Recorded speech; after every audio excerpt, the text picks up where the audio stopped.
akhirnya dibuat keramat-keramatan. Iya, iya itu no problem. Itu enggak ada masalah. Itu kan opini ya? Disebutnya kan kita menciptakan sebuah kondisi. Jadi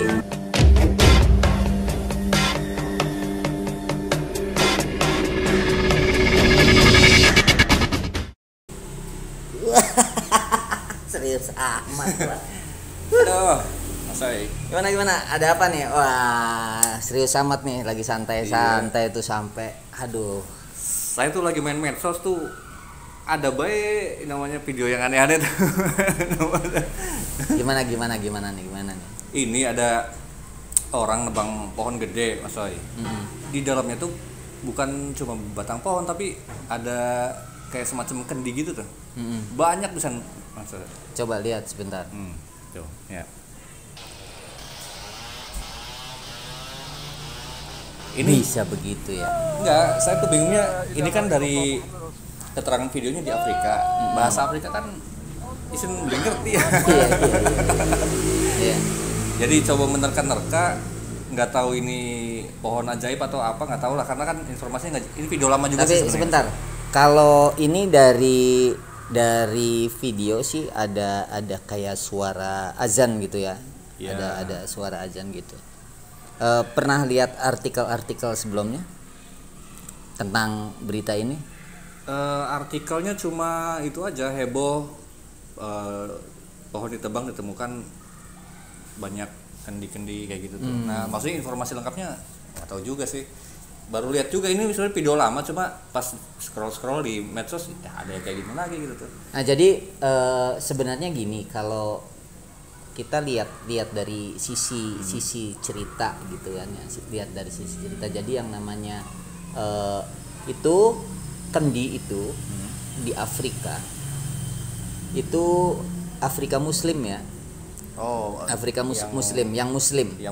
Nah, itu biasanya digunakan untuk berwudu.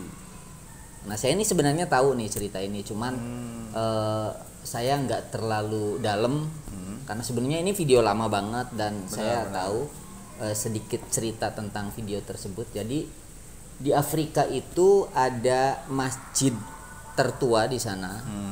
Nah, masjidnya ini alat bantu buat berwudu itu menggunakan kayak macam teko. Nah, kalau di Indonesia sih kayak padasan atau gentong yang kalau dicabut keluar air gitu kan ya. Benar.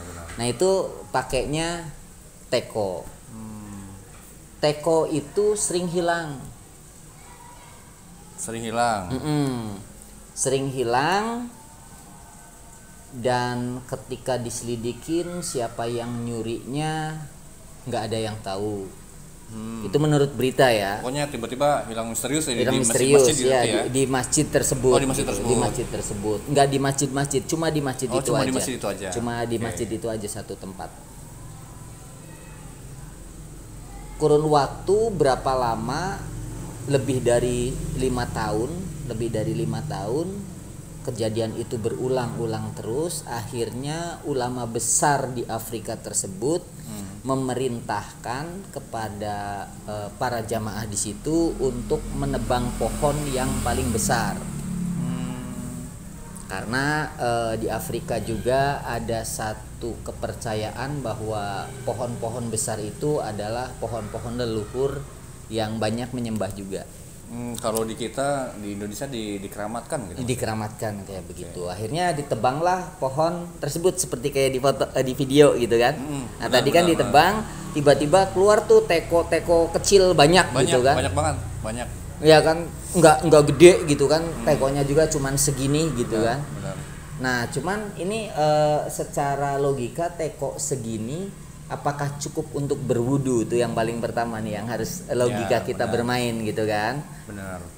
Apakah cukup untuk berwudu, tapi no problem, kita nggak bahas itunya dulu gitu kan. Tapi yang kedua ini kenapa teko itu bisa ada di dalam pohon? Caranya gimana? Kalau saya sih gini Mas Soy, ini sih bukannya saya hantu oriented atau gimana sih sebenarnya.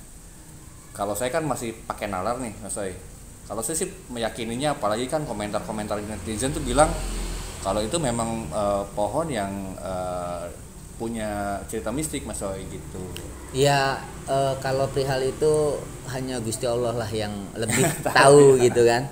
Kita kan hanya sebatas menerka-nerka, tidak selamanya benar. Tapi mungkin sedulur suwung juga banyak tahu lah tentang pohon-pohon yang begitu besar, saking sudah tuanya pohon itu pasti berlubang gitu kan.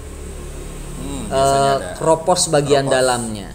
Kropos bagian dalamnya. Nah, kenapa si kendi ini bisa masuk ke dalam situ?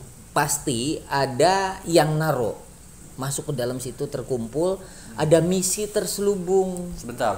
Berarti banyak yang bilang kalau ini perbuatan jin misalnya. Ya itu memang di banyak netizen juga, bahkan orang Afrikanya sendiri meyakini akhirnya ya yang berawal tuh menduga itu ada yang nyuri, tapi ketika sudah ditebang masuk semua ada di dalam pohon, akhirnya menduga-duga. Ada yang bilang perbuatan jin. Ya, jin menyembunyikan teko tersebut agar orang tidak boleh sholat misalkan, agar orang tidak boleh berwudu misalkan, begitu kan. Masuk itu kan sama, sifatnya masih menduga-duga. Benar. Sifatnya masih menduga-duga, tapi saya sering banget yang namanya ketika melihat pohon-pohon besar itu sering berlubang bagian tengah. Kropos di dalamnya. Kropos dalamnya. Kropos mungkin banyak lah teman-teman juga sedulur suwung juga yang sering lihat yang namanya pohon tua gitu kan, kropos. Si teko itu disembunyikan. Tapi kita ambil sisi positif di sini. Sisi positif kenapa ulama besar di masjid tersebut memerintahkan untuk menebang pohon tersebut. Sisi positifnya adalah agar kita ini tidak memberhalakan pohon tersebut. Ya. Karena kalau nggak salah di wilayah itu tuh memang masih banyak ya tadi yang dibilang ya warga masyarakatnya karena mungkin percaya sama klinik. Afrika udah jelas. Kalau gitu Afrika itu, di Afrika itu juga kan punya suku. Terus masyarakatnya memang masih banyak meyakini dengan hal klinik. Di antaranya voodoo itu berasal dari mana sih gitu kan? Voodoo juga berasal dari Afrika. Jadi di sini memang nampaknya ulama besar tersebut itu memiliki misi untuk masyarakat sekitar agar tidak mengeramatkan. Ini pun sifatnya masih menduga-duga ya, sifatnya masih menduga-duga. Agar tidak mengeramatkan benda. Karena udah jelas kita mengeramatkan benda itu kan hukumnya musyrik, yang jelas menyekutukan Allah juga tidak baik. Intinya hal-hal yang tidak patut dijadikan sebuah kultur atau tradisi. Nah, seperti kita sendiri Mas Agung di Indonesia gitu kan. Masih banyak teman-teman muda kita gitu kan, generasi-generasi milenial yang ternyata masih mempercayai benda yang dianggapnya memiliki tuah. Ya. Masih banyak kan? Benar. Ya kan, teman-teman muda pada pengen punya isim gitu kan. Pengen punya besel kalau orang Indonesia sih gitu kan ya, punya benda lain lah yang dianggap memiliki tuah gitu. Benar. Dan ketika ditanya ya kan, oh lu musyrik apa kayak begini, oh kan enggak, ini hanya sebatas perantara gitu kan. Ini udah banyak sudut pandang ngaco gitu kan, sudut pandang. Padahal di video sebelumnya juga kita pernah bahas yang kebal itu antara ada dan tiada. ya bukan perihal ada dan tiada. Jadi gitu sebenarnya kan. bisa dibilang ada unsur triknya juga dari benda-benda itu, ada juga yang kalau yang dibahas di video yang kemarin tentang kebal itu adalah ilmu-ilmu kebal yang dipamerkan. Tapi kan kadang-kadang ada juga yang mengasumsikan pegang sesuatu menjadi kebal gitu misalnya. Ya itu kan sesuatu yang dipamerkan, udah jelas bullshit gitu kan. Tapi kalau yang namanya kebal yang kondisinya kita lagi dalam keadaan terjepit, kita dalam keadaan terhimpit gitu kan, bisa saja terjadi karena di dalam diri kita memiliki gelombang yang disebutnya adalah gelombang gamma kan begitu. Nah, orang-orang ini jarang banget yang namanya memahami tentang itu gitu kan, jarang banget, terkecuali memang yang belajar tentang teknologi pikiran kan begitu. Ya, kalau saya sih nyebutnya itu the power of kepepet. Biasanya kita bisa melampaui kemampuan kita sebagai manusia standar. Ya, itu gelombang gamma, itu adalah gelombang the power of kepepet gitu, dilalae. Jadi wong Cirebon mah dilalae. Jadi buat sedulur suwung perihal video yang tadi itu saya secara pribadi mengambil kesimpulan bahwa ada misi baik di situ. Kenapa ada perintah tebang pohon lalu kendinya itu keluar, apapun yang dilakukan entah itu adalah perbuatan manusia atau itu adalah perbuatan jin, hanya Allah yang tahu. Kita hanya sebatas menerka-nerka, tapi setidaknya ada misi baik di situ.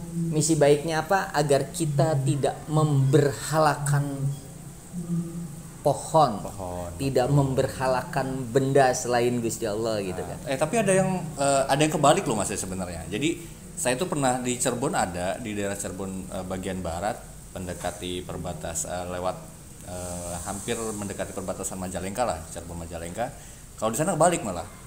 Jadi ini kegiatan teman-teman lingkungan sebenarnya, karena ada banyak pohon-pohon yang harus dilindungi. Terus malah pada buang sampah di sana. Iya, akhirnya dibuat keramat-keramatan. Iya, gitu. Itu no problem. Itu enggak ada masalah. Itu kan opini ya? Disebutnya kan kita menciptakan sebuah kondisi. Jadi masyarakat kita di Indonesia itu sudah terbiasa dengan informasi-informasi atau pesan-pesan terselubung yang sifatnya klinik. Jadi kalau aturan secara undang-undang itu kecenderungan dilanggar ya. Tapi ketika aturan ini diciptakan dengan mitologi, maka orang Indonesia itu cenderung patuh. Nah, berarti sebenarnya buat kita nih warga Indonesia, mendingan jangan dikasih undang-undang dasar ya, tapi undang-undang klinik aja gitu, UUK gitu kan. bisa jangan UUD, jadi kita UUK aja. Yang penting kita ini adalah misinya adalah sesuatu yang positif itu intinya. Setuju Mas Syed. Jadi saya udah nggak penasaran lagi sama video. Jadi memang yang penting apapun kejadiannya, mau di luar negeri mau di Indonesia kita ambil sisi positifnya Mas. Sisi positifnya. Jadi karena biar gimana juga kan yang namanya opini ya.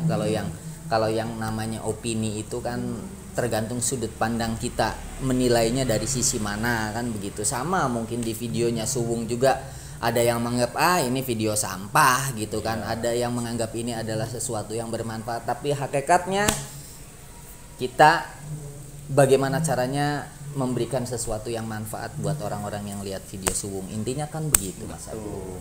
Setuju pisan. Jadi gimana? Masih penasaran? Sejauh ini sih, tapi nggak, nanti saya bakal pamerin video-video yang saya tuh lagi nyari-nyari ide gimana caranya supaya Mas itu nggak bisa ngejawab gitu loh. Nggak apa-apa, justru itu ini ketika saya tidak bisa menjawab tuh kan ini adalah suatu pelajaran baru. Iya kan? Karena ada sesuatu yang bisa dinalar oleh kita, ada sesuatu yang tidak bisa dinalar oleh manusia. Itu yang disebutnya adalah keajaiban. Apa sih keajaiban? Keajaiban ini adalah sesuatu yang tidak mungkin tetapi bisa menjadi mungkin. Iya kan? Kenapa tidak mungkin? Ketika analisa kita tidak sampai, maka itu mutlak keajaiban hanya milik Allah gitu kan? Iya benar. Kalau udah nggak nyampe jangan dipaksain gitu. Jangan dipaksain, nikmatin aja. Tapi ketika itu adalah nyampe, analisa kita nyampe, maka itu adalah bukan sesuatu yang ajaib lagi di mata kita, menjadi sesuatu yang biasa kan begitu. Yes, setuju. Begitu kan? Ya. Nah, Suwung juga buka ini ya, bukan forum sih, lebih ke silakan kalau misalnya kalian menemukan atau nggak sengaja punya video rekaman yang unik-unik, yang sifatnya mistis atau masih misterius nih, boleh kirimin ke redaksinya Suwung. Nanti ada di deskripsi, silakan via DM atau kontak tim kreatifnya. Nanti akan kita tayangkan dan akan kita ulas kayak gitu. Kita ulas ya, bukan mereaction gimana, maksudnya kita akan memberikan pandangan. Jadi, karena setiap manusia pasti punya pandangan lain, Mas Agung. Barangkali kan pandangan kita punya pandangan yang baru nih. Jadi bisa ternyata barangkali benar atau bisa belum benar, kan kita nggak tahu. Iya, yang penting jangan sara. Jangan. Yang penting jangan sara. yang penting jangan sara, jangan ngomongin nyebutin nama orang itu, waduh itu bahaya banget. Oh, jangan yang kira-kira melanggar lah. Jangan melanggar lah. Udah pokoknya apapun itu videonya kita akan bahas, kita akan ulas secara baik dan yang pasti ada sesuatu yang bermanfaat di balik itu. Gitu. Udah begitu aja Mas Agung? Siap. Oke, buat sedulur suung terima kasih banyak dan yang pasti kalian jangan lupa like, share dan subscribe dan pencet tombol loncengnya biar kalian tetap dapat notifikasi dari video-video suung. Terima kasih. Wabillahi taufiq wal hidayah. Wassalamualaikum warahmatullahi wabarakatuh. Dah, saya mau cari video lain lagi.